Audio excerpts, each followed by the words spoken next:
New tonight, there are places in the valley where you can walk your dogs or your kids play that have a unique danger. Animal traps with steel jaws that can inflict major damage. And 13 Chief Investigator Darcy Spears shares one family story that's turned into a call for action. Oh, you poor thing. It's okay. It looks like a rescue. What were you feeling when you were watching the rescue go down? I was really proud of my dad. But what Dylan's dad did was actually a crime. Well, it is a gross misdemeanor in the state of Nevada to disturb somebody else's trap. Bobby Vasky has no regrets. To me, it was like killing that animal myself if I didn't do something. So whatever the law is, I did what I had to do. I know, you poor thing. I'm so sorry someone did that to you. Not knowing at the time what I was going to do to get this animal out of there without getting hurt and doing it safely, I drove home and I went in my garage, found a broomstick with this hollow tube, got an extension cord and just folded it over, put it through the end of the tube to make kind of like a, a dog catcher noose. And then my wife thought of grabbing a laundry basket to put over him while I get the trap off of his foot. I need you to hold this down. Put weight on this. And then push down hard. Okay. He's out. The area where this all went down. Okay, we're just west of Centennial Parkway, like west of the 215 Beltway. Is a spot the Vasky family frequents. So beautiful. Look at the mountains over there. For hikes with their two dogs. So we go up there to hike, and then while we're at the top, next thing you know, it's kind of crazy. My dogs are into something. I hear them yelp.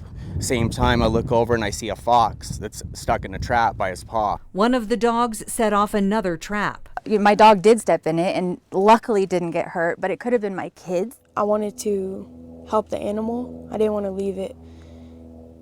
And I was just frustrated that someone decided to set a trap and harm an animal like that and let it suffer out there. It's just not right. While many agree with 12-year-old Dylan, animal trapping is legal in Nevada.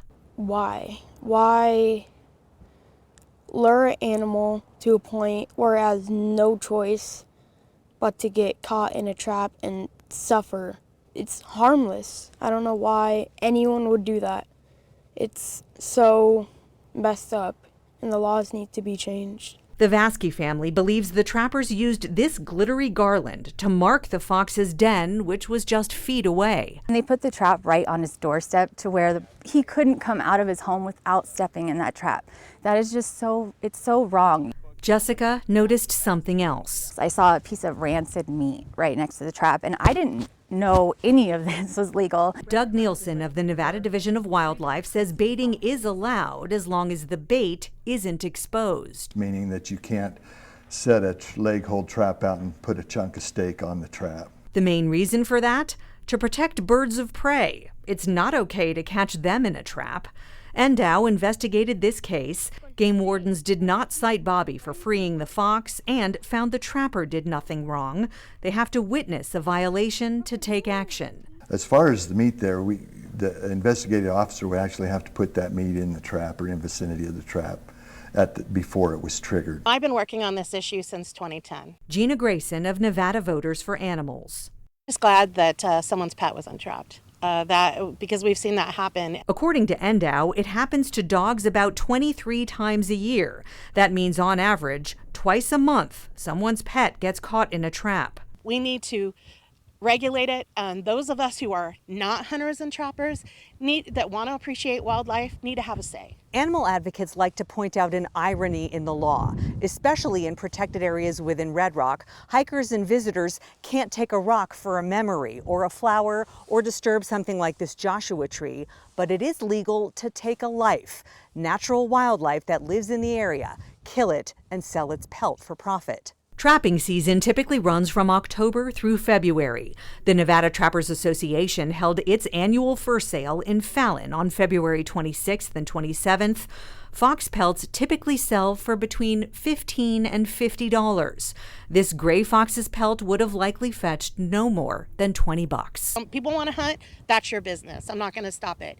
But trapping is a whole nother story. Both the American Veterinary Medical Association and National Animal Control Association have declared leg hold traps to be inhumane, but numerous legislative efforts to outlaw trapping in Nevada have failed. Nielsen says regulations have gotten stricter. So steps have been made to try to minimize the chance of an unpleasant experience. Traps have to be set at least 200 feet from any maintained road. In the Spring Mountain Range alone, more than 25 trails, campgrounds, picnic areas have had setbacks created where the trappers cannot trap with a leg hold trap within 1,000 feet of those places. And in Clark County, traps have to be checked every other day, but Nevada has no requirement for posting warning signs that could protect people and their pets using public lands by alerting them to traps in the vicinity. Really, it should be outlawed altogether because it's just an inhumane, barbaric practice. At least now the Vasky family knows to be on the lookout when hitting the trails. Darcy Spears, 13 Investigates.